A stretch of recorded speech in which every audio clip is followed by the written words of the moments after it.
Professor Saloner, members of the German Parliament, of the Deutsche Bundestag, ladies and gentlemen. The digital community has a lot of birthdays to celebrate this year. 20 years of the internet as we know it. Almost 10 years of Facebook and Skype, which have been bringing together people from all over the world. These and other innovations have changed the way we communicate, we work, and indeed live. And Stanford has been at the heart of this revolution. Stanford is where the best and the brightest come together from all over the world. This is where outstanding researchers and scientists put their ideas and visions into practice, where they come up with groundbreaking inventions. This is where ideas are translated into reality. And this is the birthplace of the digital economy. Some like to call Stanford the cradle of Silicon Valley. But Stanford is much more than that. It is the cradle of the digital revolution. And what's even more important, within a short space of time, what began as small startups operating in garages turned into global players. Fred Terman, one of the fathers of Silicon Valley and professor here in Stanford, captured the spirit of the Bay Area when he said, there wasn't much here, and the rest of the world looked awfully big. Now, a lot of the rest of the world is here. So it was technology and internet and companies from Silicon Valley that got the ball rolling. And they have been at the epicenter of a digital revolution which started right here in California. They are driven by the motto, think big.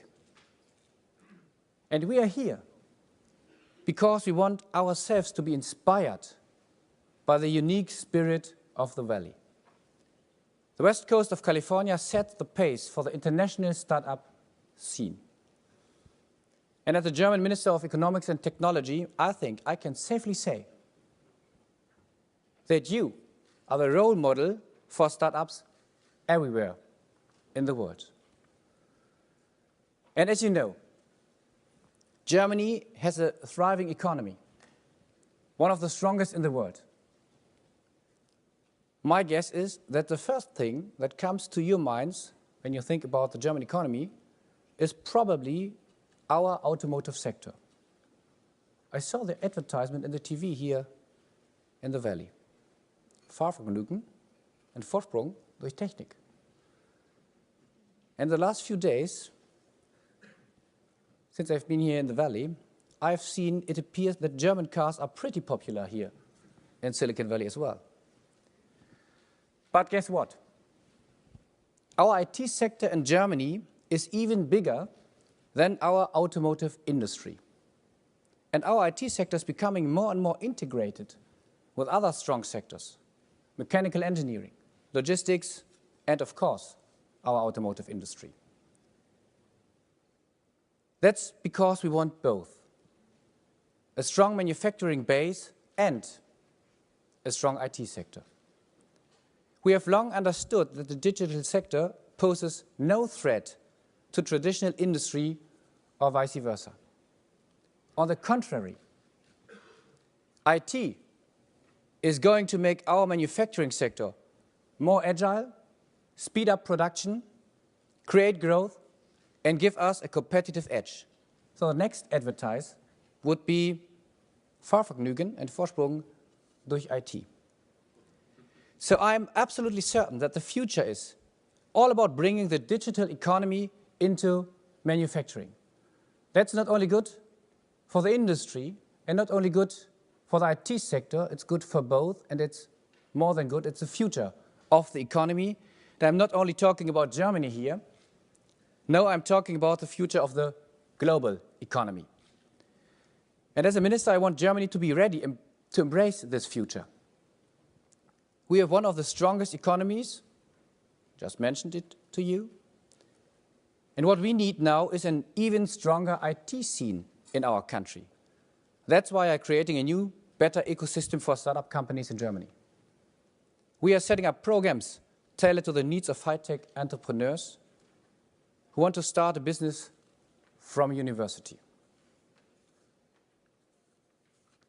We have joined forces with some major German companies and have created a high-tech startup fund.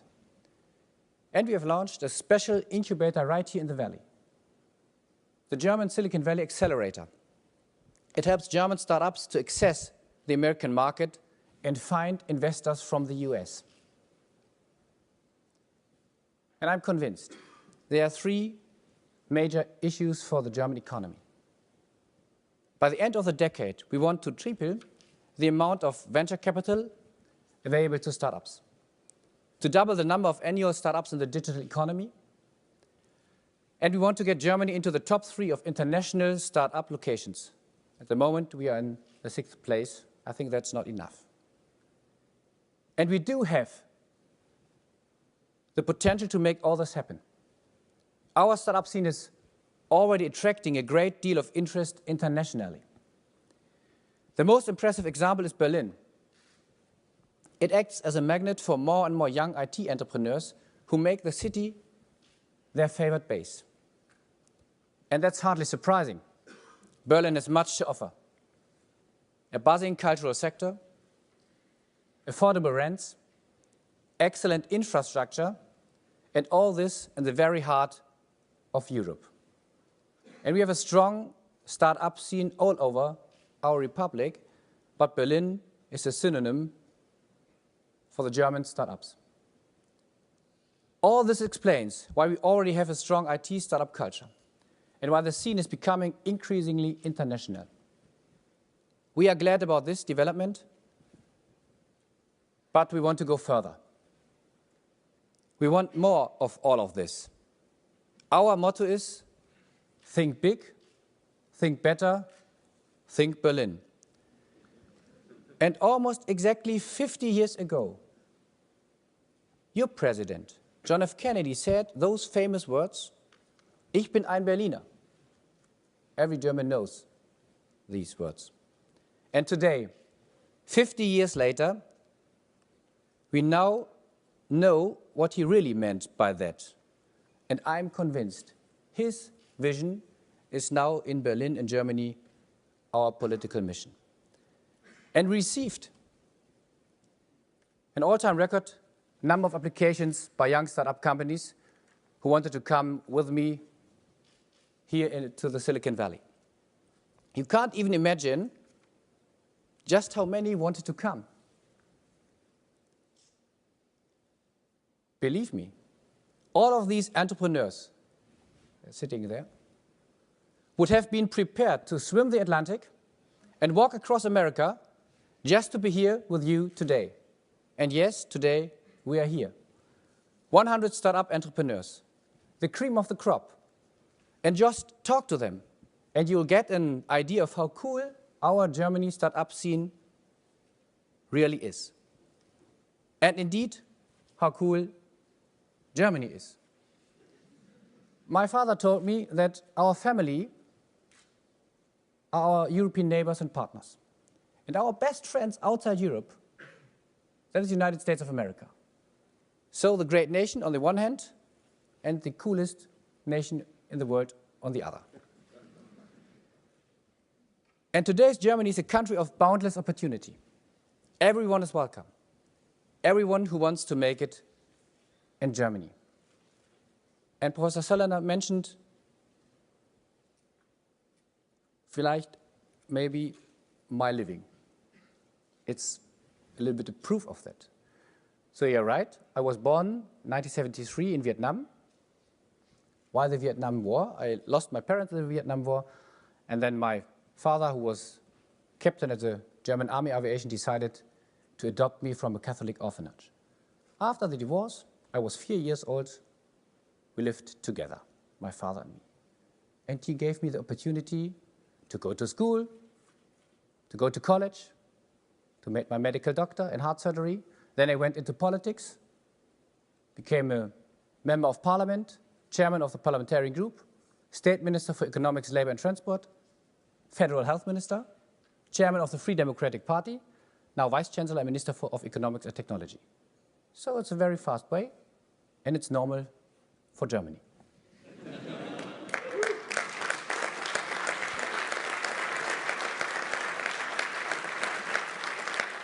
Because if you would ask my father if he is proud of me, he would say, yes, I'm proud of my son, I'm proud of Philip. And if you would ask me, Philip, I would say that's not the question. Maybe I wake up every morning and I'm not every morning proud of my life. But every morning I'm thankful to Germany because my home country gave me all these opportunities.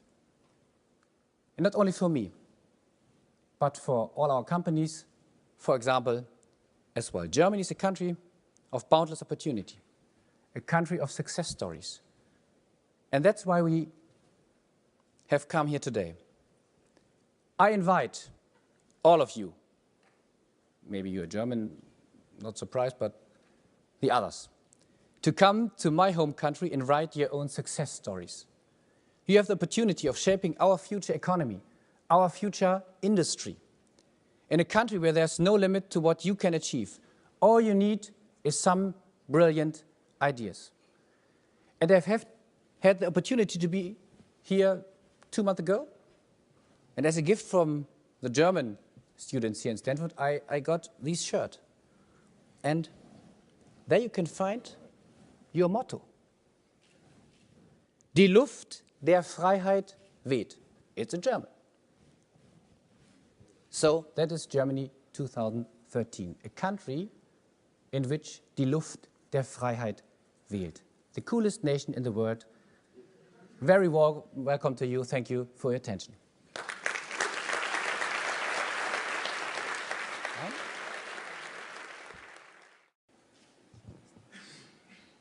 One question from you. I'm interested in your perspective and maybe you can share your insights. To what extent do you believe that, and where actually does sort of Germany as a whole, as industry and the educational system, has a competitive edge within sort of the global economy? What are the sort of peculiar aspects where you think that sort of collectively what Germany has in terms of education, infrastructure, and for industry has actually a competitive edge that is competitive with, for example, what is going on in the Valley? Yes, in the year 2013, means now, yes, we have a competitive edge. But we need much more money for infrastructure. But the next few years, we have a great issue, and that's to come to a stable budget. So that's our first issue. And then the next is investments, for example, in infrastructure. I think we have a very good education system. School system is very good, but we can learn from universities. Maybe how come to much more entrepreneurship in our universities. But the most important topic for the German economy is the question of what I mentioned, the merge between classical industry on the one hand and the IT sector on the other. At this moment, 20% of our GDP growth results only because of our IT sector and working in the normal industry with IT. But we want to raise these percentage from now 20% up to 50% in the year 2015. And I think that is the future, not only for one industry, but for the whole industry. For the machinery, you need, at this moment, software. You need IT. And the health business, you need IT as well. So that would be the future. And so it's a question of competitiveness, to raise the potential of your IT sector. That is the reason why we're here. We want to have much more from such beautiful startup companies. And now we have nearly 9,000 startups every year. And that's the reason why I want to double up from 9,000 this year to 18,000 in the year 2020. We need it not only for the IT sector, but for the whole industry. Hi, Hi, my name is Angad. I am a student at Stanford, and I spent 6 months in Berlin last year researching the startup scene. In my experience, I think apart from infrastructure and capital, the two biggest problems that entrepreneurs said they faced for starting companies was one, the cultural barrier of Germany being risk averse, and more importantly, the bureaucracy that exists in Germany. And I think those are two things that the government can do policy and top-down sort of measures for making happen. And on the other hand, I was recently in Chile, where Startup Chile has supplanted an entrepreneurial ecosystem out of like thin air, basically, by incubating startups, creating policy, sort of highways, that kind of thing. What is the German agenda in terms of policy for improving entrepreneurs and giving them more access to resources? Oh, I hope that you can see, or our companies can say that the German government and the politics in the whole have a strategic approach to raise our startup scene, to strengthen it. Maybe you mentioned, I think, the question of money, venture capital. We try to bring up the bigger venture capital companies, maybe from the Valley to Berlin, to Germany. This evening we will have an appointment with the bigger companies from the Valley, and maybe we try to invite them, and they will come to us. And not only once, but twice, and so on. We want to make a bridge between Valley and Germany, especially Berlin. Then we try to come to a better legal framework in Germany in itself. You mentioned bureaucracy. Question to found a company lasts very long. Maybe we can shorten the period between the idea and the real company. And that is not very easy, because that's not only the responsibility of the federal level. For me, as a federal minister, so I have 16 beautiful colleagues. We have the federalism. It's beautiful, but it means sometimes some kind of bureaucracy. So it's a challenge. So, and we need more employees and well-trained people. So that is the reason why we try to make some advertisements in the global economy to attract people to come to Germany to work, not only in the IT sector, but in all our industry companies. But that is a problem, but I know that is a problem, maybe not in the Valley, but in the whole global economy at this moment. But we try to bring up people and money to Germany. And we have a beautiful basis, good infrastructure at this moment, good educational system, beautiful companies, perfect government, everything good in Germany. You're talking about how cool Germany is, but what about the rest of Europe? I mean, Germany's economy might be still okay, even though the debt is pretty impressive. But how will the whole European economy influence the German economy in the future? I said in my speech that the European Union is some kind of family for Germany. So it's a question of solidarity if we want to help, yes or no. And Germany is a strong economy, as a strong country. We will help our neighbors, our partners, our friends in the European Union. And yes, they have problems, as you know, maybe with their budget and much more with their competitiveness. So we have a special rule in Germany that's called debt break in Germany. And we brought our colleagues to make such kind of debt break in their constitution. 27 member states this day, after July, 28 member states, and 25 of them have these debt break now. And we tried to make reforms together on the labor market, in the social security systems, maybe in the administration, and to come to much more privatization. That's our approach in the European Union. Not only the German approach, but it's the approach of the whole European Union. And I think that's a very good idea, to reduce the lack and the debt, to come to better competitiveness. And then you need growth, and we try to bring up growth in the real economy in all our neighbor partners. We have some kind of export initiatives with Portugal, Spain, Italy, and Greece. and we want to help them. So I'm convinced that maybe if we hold this course, I think in the next 10 or 15 years, we'll be one of the strongest economy region, European Union, in the world, because the problem of debt is not only a European problem. Maybe I read sometimes the newspaper, and I read something about the debt and the fiscal cliff and the other things in other countries and regions in the world. So I think that's a good way to come to a very stable European Union, and not only in economy, but in the whole European Union.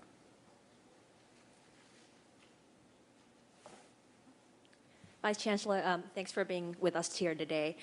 So I understand there's obviously been a huge amount of growth in terms of startups in Berlin over the last 5-10 years, but there's still substantial challenges, as I understand it, for startups operating across the different European countries, and there are still challenges in terms of accessing Europe as an entire market. So curious to hear from a macro policy standpoint, how do you sort of address those challenges and differences between the countries? Yes, the different competitiveness is a problem inside the European Union. And this problem, we know it from the beginning of the European Union. But because of the common currency, the euro, there was no necessity, maybe no pressure, to make some reforms to come to a level playing field in the question of competitiveness in all the things I mentioned. So now we have a problem because of the debt crisis we have in some member states. So we have to come to a solution in the question of the debt. And then, parallel, we try to strengthen the competitiveness in the other member states. And I think we need time for this operation, maybe much more time than we now have, maybe 5, 10, or 15 years. But at the end, that is our common goal. We want to have level playing field in the question of competitiveness and no lack in the budget. That's my dream. This is a question about taxes. It seems that taxes around the world are a very murky subject, and there's always things we're finding out later that people have been doing. Could you estimate which country has the higher taxes between Germany and the United States? Oh, I'm convinced that we have higher taxes in Germany, but maybe it's a question for politicians in Germany. We are against raising taxes, so that is.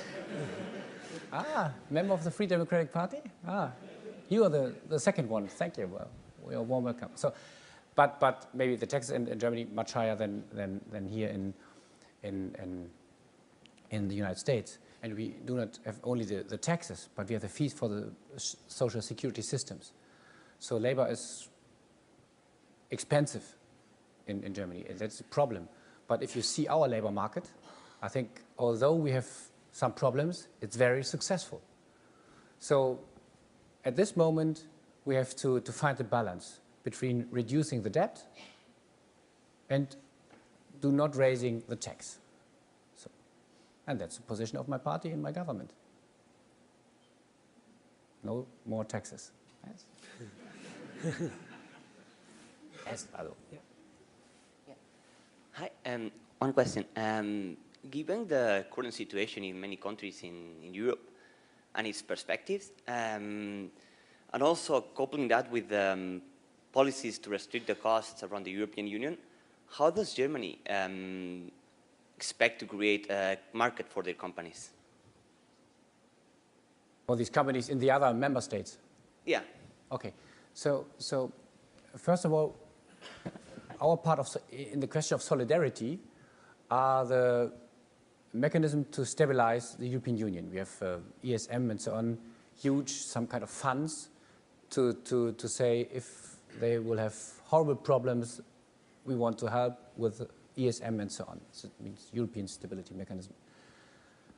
And so we have, that's the opportunity for our member states, for our colleagues and friends, to gain some kind of time. We want to use the time for these reforms, and we want to be a market for them. So we try to strengthen the single market in the European Union, especially in the question of IT, for example. And we import this year and last year as well much more from our European friends than we export, especially to the countries like Portugal or so. And we try to bring them up not only to the German market as a European neighbor, but to the world market.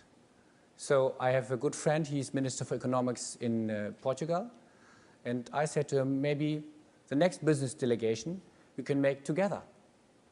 And why not? Because the European Union makes it as well. So maybe that is a small opportunity, possibility to help them to find new markets outside Europe, outside the European Union, but we try to help them inside Europe as well.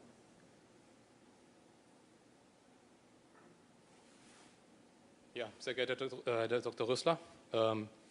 I came to the United States 5 years ago. I'm a German-American, currently working here at Intel in the Valley. And you indicated your desire to bring back German talent back to Germany. I, as myself, also have the desire to come back to Germany. But as a tech worker, I have to admit I really like it here, especially from the financial perspective. I know that Germany has some problems to attract German researchers back to Germany through special programs like startup funds to open up their own research groups at universities. But I'm not that quite aware of these concepts or these programs for industrial workers or high-tech workers in the Valley or in the United States. Are there any plans or any ideas on this to attract German industrial high-tech workers from the United States back to Germany? We have a huge internet platform that's called Make It in Germany. Make It in Germany. And we try to attract all kind of workers we have. Not only IT, but industry as well. And we try to bring up some special programs to come to an exchange. And in the end, at the end of the exchange, that maybe foreign students wanted to stay in Germany. So you decided to stay in Valley, so if I understand you right, okay. It's very sad, but it's okay. But it's not a long-term decision. Okay, okay. So we have an opportunity the chance that you will come back to Germany. Okay. So we have not a special program but not for IT, but we have this Make It in Germany. And we have special colleagues in our embassies. It's a program. Now we have it in India, Singapore, and I think in Vietnam. And we try to bring up young students and maybe the pupils to Germany, but not engineers at this moment. But we try to come to a better legal framework at the question of foreign workers.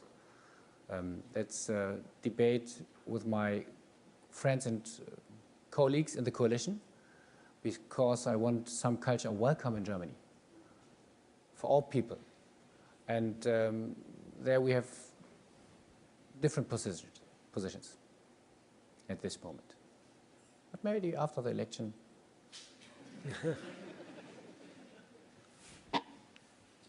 So I guess that's a question that I also almost wanted to ask you about dual citizenship. So if you say you want to invite people coming to Germany, so those people have families, kids growing up, but they kind of grow up in two cultures, right? And now that at some point they have to decide which passport to hold.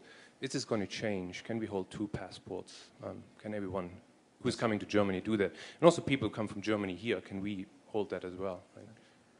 I think it's absolutely necessary that we have the possibility to have two passes if you want to come to any country.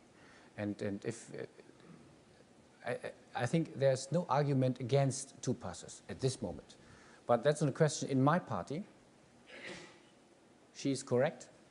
But my colleagues in the other parties are against these two passes at this moment. But I think it's a very strong signal. It would be some kind of statement if you say, yes, we have the possibility of having 2 passes. So, much to do. Maybe you can say it to the colleagues.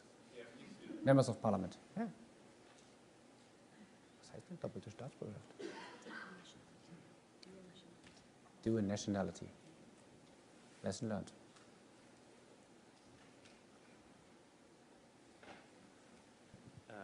Herr Vizekanzler, many thanks that you're here today with us. I get many questions here about the German energy transformation, the shift to green energy and how it works compared to here. I mean, I just had a chance to sit in a Tesla and see how startups play a big role here in the shift to green energy. What's your view on the role of startups in Germany in the energy transformation and the role of the energy transformation for the future economy in Germany? Okay, how many times? Okay, so I think it's a great opportunity for our startup companies, the whole energy change, our Energiewende, because we need grids, we need power plants, energy efficiency, renewable energy. And for all these, we need IT. For example, if you want to have not only the grid for the longer terms, but for the short terms, you need some special grid. We call it smart grid. And we need companies for the smart grid. It's a question of IT. We need much more efficient power plants. And not only in the center of maybe our industry, but more decentered. So we need some kind of virtual power plant. So we need IT and startup for these as well. We need more energy efficiency. And that is a part of smart grid, but it's a question of energy and using of energy in the whole. And we want to raise electromobility in Germany. And so it's an opportunity for all our companies, not only for the IT, but for the industry. And all these parts shows that there is a future in the fusion between industry and IT. And you mentioned maybe the challenges in the Energiewende. And yes, the problem is it affordable for the people and for the companies, yes or no? And at this moment, it's very expensive. The support of our renewable energy is very expensive. I have not enough time to explain it to you, but it's, at this moment, it's a law which has only subsidies. The members of the parliament decides about the price for kilowatt hour in Germany, not the market, the member of parliaments. So that's planned economy and not social market economy. And because of being a planned economy, it's very expensive at this moment. So we try to bring up a new law to support renewable energy. We want to raise the part of renewable energy. We have at this moment 25% in electricity, and we want to raise it to 35% in the year 2022. So we have much to do in the question of the Energiewende about the huge opportunity, chances for our companies, especially in the IT sector, but in the whole industry. So I'm optimistic. As the chairman of the Free Democracy, you must be optimistic. Berlin, arm, aber sexy. I realize that one of the problems that people have nowadays is the gentrification going on in areas such as Neukölln, Prenzlauer Berg, and Kreuzberg. So I was wondering how you see startups as helping solve the problem of being a poor area, of Berlin being a poor part of Germany, but also preserving the sexy culture that people praise about Berlin. Yes, I said that Berlin is a synonym for the German startup scene. So we have in all of our parts in Germany some kind of startups in the internet scene. So, but it's one part of our economy. And I try to strengthen it, yes, because it's important for the whole industry, but we have to do anything in different parts of the economy as well. So I think the best way to fight against poverty is to bring people in jobs. And all the other questions we mentioned, taxes and raising competitiveness, is to bring the people in jobs. And that's the best measurement against poverty. We have the debate in Berlin, so it's a local discussion, but in my opinion, I think if we have companies, and the companies have richer people than the people before in the region or in the area and parts of Berlin, I think it would not be a longer problem because they produce jobs as well in the quarters of Berlin.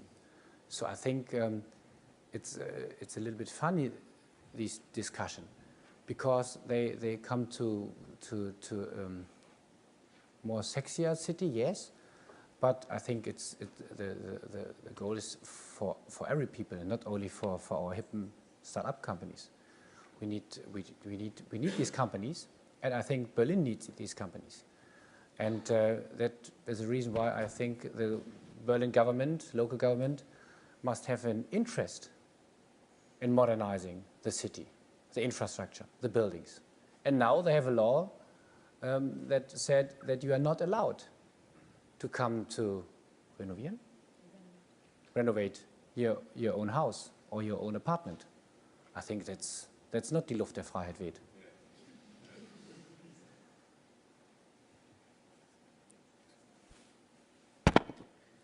Hi, so my question is about the immigration reform. And as you all know, most of the growth in the Valley was because of foreign nationals being here when they started a company, and not especially being that they came to the Valley to start a company. So are there any immigration reforms on your agenda that you're planning to implement in the near future? If you would ask me, as a chairman of one part of the coalition, and it's a smaller part of the coalition, yes. Because we need the dual nationality, and maybe we need the possibility to come to us to study in Germany and to stay in Germany after you're studying, and then you can found, for example, a company. But it's only a short period. We prolonged this period in the last law, I think, 1 year ago, but it's, I think, in my opinion, too short. If you have made your studying, maybe you need some time to look around in companies, and maybe then you decide to found a company of your own. So I think that would be a topic for the next reform. And then we have a structured system, for example, in Canada, which people are allowed and welcome and which not. So I think we need some kind of structured system to come to more foreign people in Germany. Dr. Rösler, thank you very much for your speech. I have two questions. The first one would be, of course, the upcoming election, what your view on that is, and also not just what your wishful outcome would be, but also what would kind of be other versions of a possible outcome of the election that would not be the perfect outcome for you, but other possible ways that you see for your party to be still part of the government. And the second question would be more personal. You mentioned like how it is to get up every morning and what your vision you have for Germany. But as some of the Germans in the room probably know, you went for a very difficult time kind of taking over the leadership of your party. And I can also assume being the counterpart of Angela Merkel is probably not the most easiest job in the world. So how do you personally go for that tough decision where you're like in such kind of the center of all the publicity, and also positive and also very often the negative publicity? How do you do that personally? Okay, I think the first question was what happened after the election? Okay, yes, dann habe ich es richtig verstanden, passt schon. Sie können auch alle Deutsch, oder? I think we are in a very successful coalition. Look at our figures and numbers in Germany in comparison to Europe or to the United States. I think we can be very proud of what we reached in the last 4 years. So that is only one position in my party. We want to continue this coalition. And that is my goal and the goal for my party. And there's no alternative to this. Not only for me, but for the people in Germany as well. And I think you said it's not the easiest job to be the deputy of Chancellor Merkel. Yes, maybe the easiest job in Germany is to be Chancellor Merkel. And the second easiest job is to be her deputy. But you're right, it was not the easiest time in the last 2 or 3 months. But it's a question of if you're optimistic, yes or no. And if you will fight, yes or no. And so that if you are an entrepreneur, you have similar situations. And you have to decide whether to give up or to fight. And I decided to fight, and now I'm here. Last question. Hi, my father works at one of the few remaining companies in Germany that produce solar panels. So my question is, what do you see for the future of solar panel manufacturing in Germany? Thank you. Yes, maybe it's better to look at different sectors.